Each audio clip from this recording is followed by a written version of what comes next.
Undercover Carson, secret agent.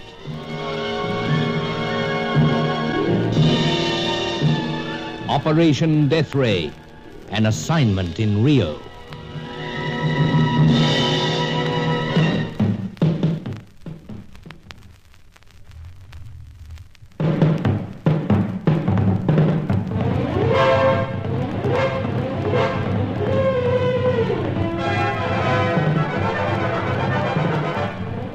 The all-knowing Charco claimed that he had only to locate the mysterious Cossack, and then he had the complete secret of the Deathray. Meanwhile, the spotlight was concentrated on the red-headed American bird painter, Hetty Fitzhenry. She was numbered amongst those known to be working against us, but she'd indicated that she was anxious to tell me all. However, my former school-chum, Roger Deauville, had some hold over her, and he'd seen to it that she didn't have the chance to spill the beans. Hetty had been carried off somewhere. Therefore, I decided to confront Deauville, and we headed out in his city flat. The phone rang, and he was desperate to keep me away from it, but I was equally desperate to take the call. However, in the rough and tumble, my wounded shoulder put me at a disadvantage somewhat. This is one time the great staccato doesn't come off best. Not out yet, old chap. Then try this for size. And another. I seem to remember that I've owed you this since we were sweet. Why, what the blazes? Senor Carson. Angelo. This is for you, Senor Deauville. No, And perhaps a second to make certain.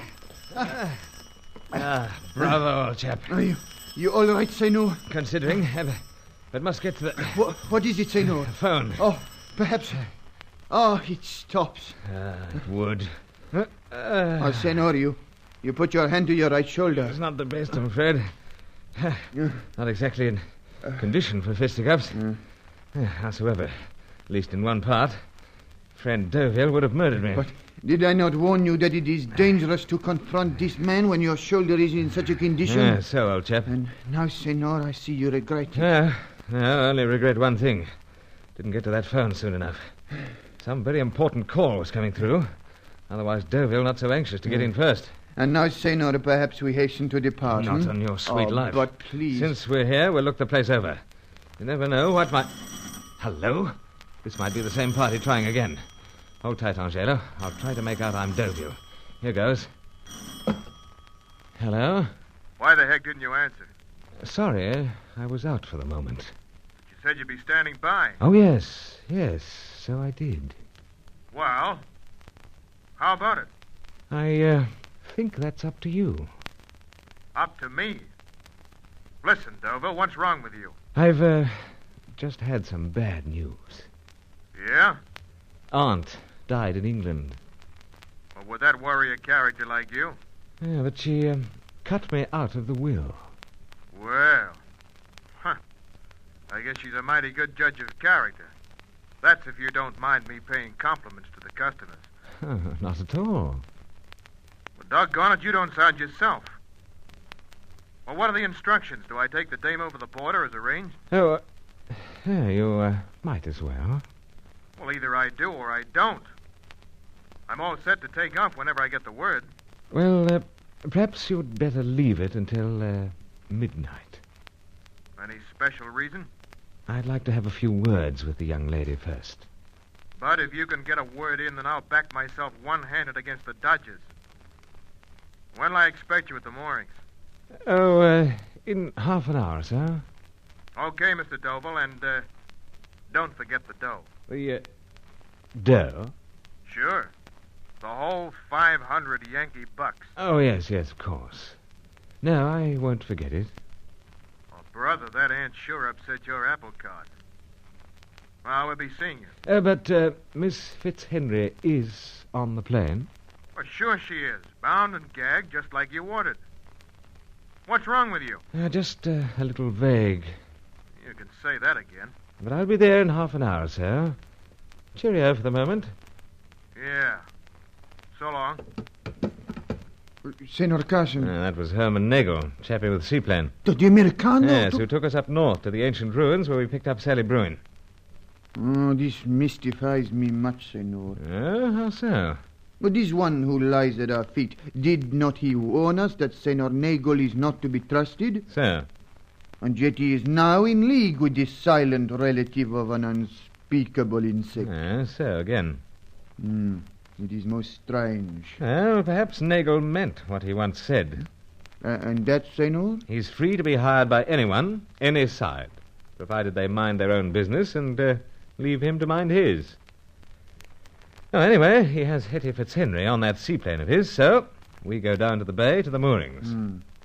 And what of Senor Deauville? Deauville? We'll give him the same treatment as he's handed out to Hetty. We'll bind and gag him, then look over the place, then we'll be on our way. And, might say, I rather feel Nagel may have his suspicions. I didn't really care for the way he said goodbye. But did he not take it for granted that he was speaking to Senor Deauville? Well, I rather hoped so. I did my best to sound like him. Howsoever, we shall be prepared for the worst.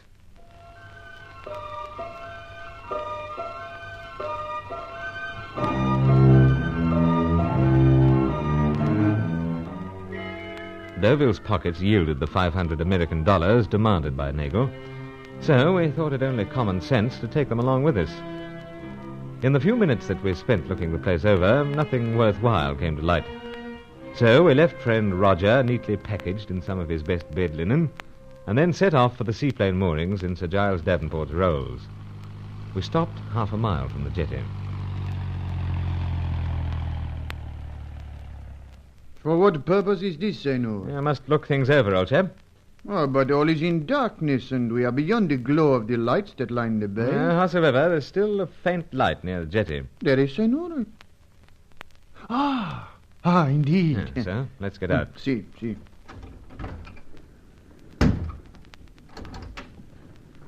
The nearby water is a little rough. So, the seaplane's rocking a little. But where is... You see?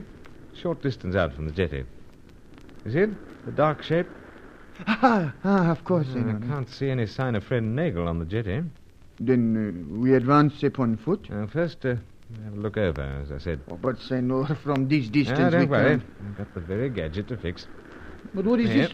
Yeah. What is this you extract from your pocket? A pipe. Oh, Senor, what is a pipe able to do? You watch, Angela. First pull apart a little. Senor. Then put together, like so. And you have a jolly handy set of night glasses. Oh, Senor. What will come next with these pipes? I've got a few to meet emergencies yet. Yeah, but let's just take a careful look at the jetty. You observe anything? Afraid not. Now for a look at the seaplane. Is there anything yet, Senor? Doors open close above the waterline, but no light. Simply riding water in darkness. And upon the seaplane is the senorita with the redness of hair. Yes, as far as we know. And what of this Senor Nagel, the flyer? Well, once again, as far as we know, he's on the jetty. Well, Senor? Well, I'm wondering if perhaps we should make a direct assault on the seaplane and so bypass Nagel for the present. But to reach the seaplane, Senor... Swim. Swim? Only myself. Oh, yet this wounded shoulder of yours... It's only a slight flesh wound. I'll manage. Senor, you lack nothing in courage. Often wonder whether it's that or lack of intelligence. I've been told that I was dropped on my head many times as a child. Howsoever, old chap, I'll strip down a little for the swim. Leave you here to keep an eye on things. And may the good spirits swarm over the water with you, Senor. Thanks, Angelo. Might as well have all possible help. Anyway, now to take the plunge.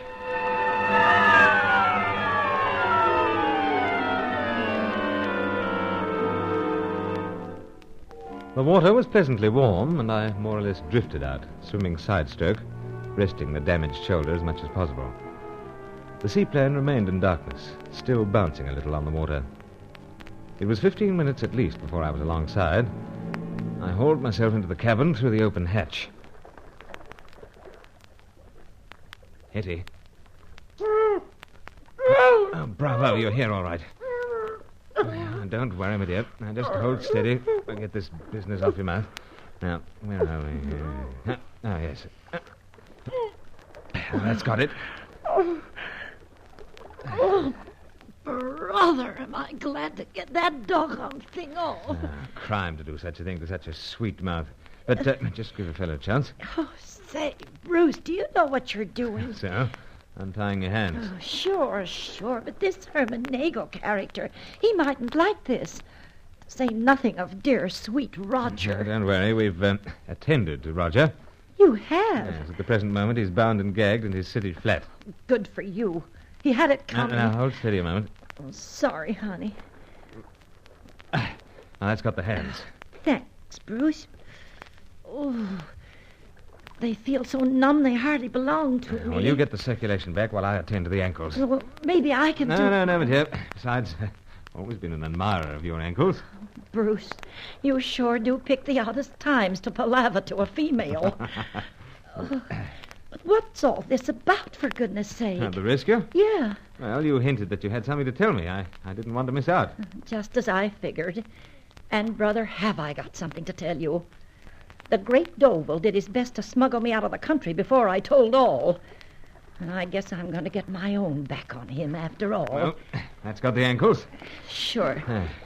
Now I can move round. Now, Hetty, I think perhaps we're down to... Hello? You see that flash of light? That'll be Nagel from the wharf. It usually means he's getting ready to row out here. Row out here? Let's see. Great heavens, yes. I can just make out a shadow getting into the dinghy.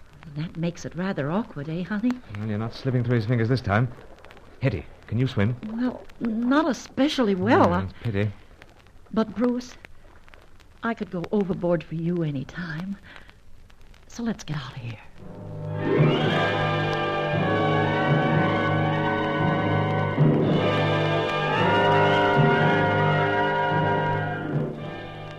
Nagel dipped the oars of his dinghy into the water as Hetty and I quietly slipped away from the seaplane. If I could make the shore with her, then we had a long-needed break in Operation Deathray.